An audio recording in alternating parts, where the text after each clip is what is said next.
watakaofanya vizuri anawachukua kuwatengenezea njia ya kuingia duniani. What more do you want? Okay, let's choose Tanzanian fellows. Let's choose between Leo to post on his Instagram or to go in Qatar watching the match under 17 and picking our boys or our girls to take them to the world. Tuchague. Tunataka Leo posti au atusaidie kuchukua vijana wa Tanzania kuwapeleka duniani. Alafu bila haya mtu unaenda kwenye kucomment tena kwenye kumzodoa tena kwenye akaunti yake, yani na macho amekutoka. Kuna wengine tu jamani, unajua mambo ya kula bure na yeye ana shida yake. Kuna mwingine ukimwangalia amekaa pale kumchambua Leo. Wewe kweli, do you have that guts? Leo ni captain wa England mstaafu, ni captain wa Manchester. Mwenzako amecheza na kina Beckham, amecheza kina Ronaldo ambao hata mkono wao hujawahi kuushika.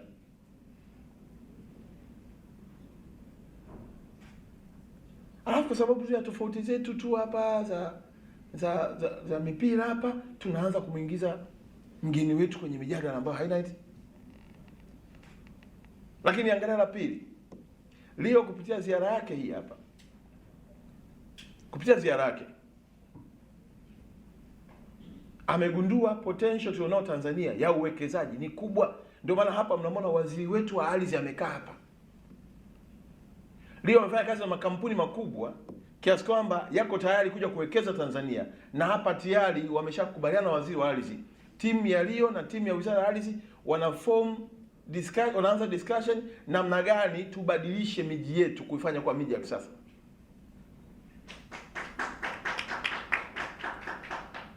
Hapa mmemwona DG Terry kutoka TISEZA chini ya waziri wetu Profesa Mkumbo. Wamempa Leo eneo ambalo anakuja kujenga training center ya kwake hapa Tanzania. Waziri wetu wa maliasili kwa kazi kubwa na network anayojua Leo nayo, jana wamempa ubalozi. Wanakaa kuangalia area zipi Leo atawasaidia. Hasa ndugu zangu wa Tanzania, hebu twende taratibu. Twende taratibu. Hii sio ndoa kwamba eti kwa sababu ni posti basi kama kweli unanipenda ili watu wajue umenioa. Kwa sisi tumenufaika sana na ujio wake. Kimsingi kwa mbembeleze ikiwezekana akae zaidi ili tupate mengi zaidi. Takupa mfano mmoja mdogo tu. Wanaotengeneza saa ya Rolex ni rafiki zake Leo. Juzi wakati Wizara ya Madini imemtuma commissioner amefanya presentation, Leo ndoto yake ni kuwashawishi watengenezaji wa Rolex duniani waweke Tanzanite kwenye Rolex iuze duniani na Tanzanite yetu ipande thamani. Wao wanataka kuposti. Sasa huwa nasemaga hivi, when general are discussing, Kruta mnatulia. Naomba kurudia tena. Ukikuta majenerali wanajadiliana jambo, wewe Kruta kaa kimya.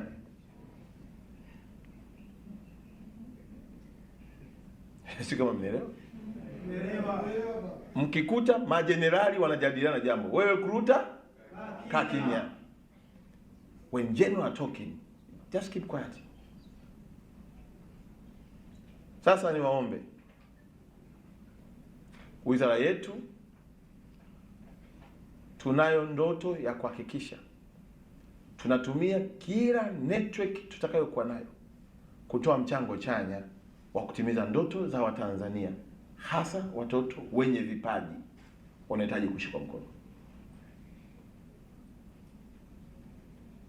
Leo kama mgeni wetu huyu amekutana na spika wa bunge letu, amekutana na waziri mkuu wetu, amekutana na mawaziri, na anaondoka ana passion kubwa ya kurudi Tanzania.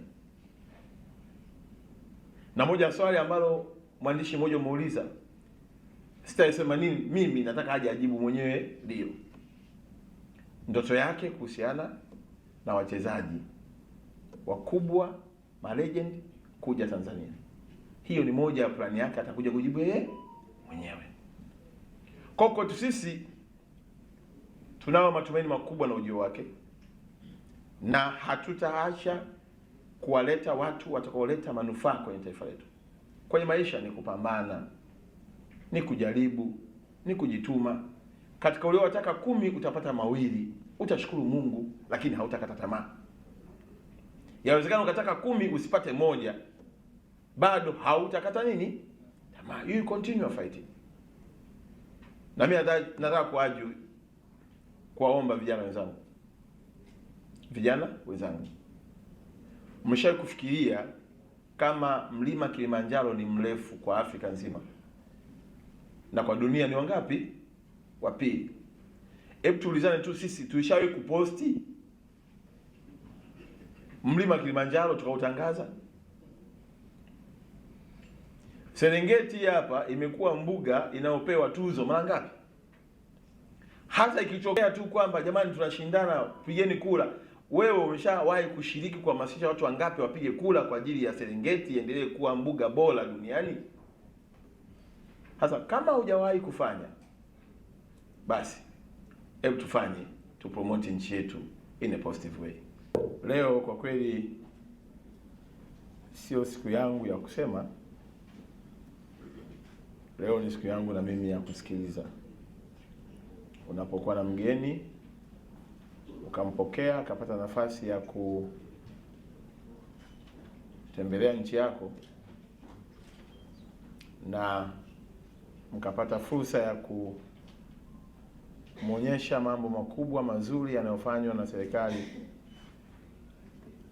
ya Daktari Samia, anapoondoka ni vyema akasema alichokiona kulinganisha na kile alichokuwa nakifahamu au kukisikia, na baada ya hapo sisi tutabaki kuendeleza kujenga mahusiano.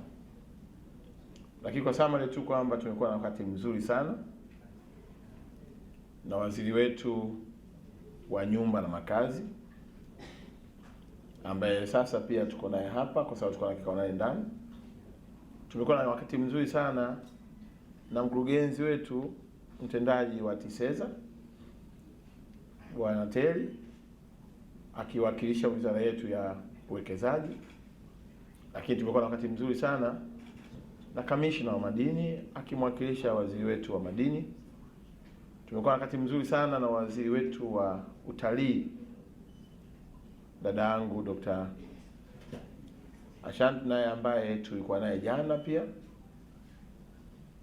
Tumekuwa na wakati mzuri sana na watu wa uchukuzi wakiwakilishwa na ndugu yetu Engineer Machibia. Tumepata fursa kubwa kama wizara ya michezo kupitia ndugu yetu, rafiki yetu Leo. Kuwepo kwake hapa Tanzania haijawa tu kama mwanamchezo, bali kwetu imebadilika kwa fursa ya kiuchumi. Sasa nisingependa kuchukua muda mwingi leo, nitamani yeye ndio awe mwongeaji wetu, na mtapata nafasi ya kuuliza maswali, na mna haki ya kuuliza swali lolote, lakini mambo matatu muhimu tu ya kuzingatia. Moja, muda. Tupo mwaka wa mbele, imewashika.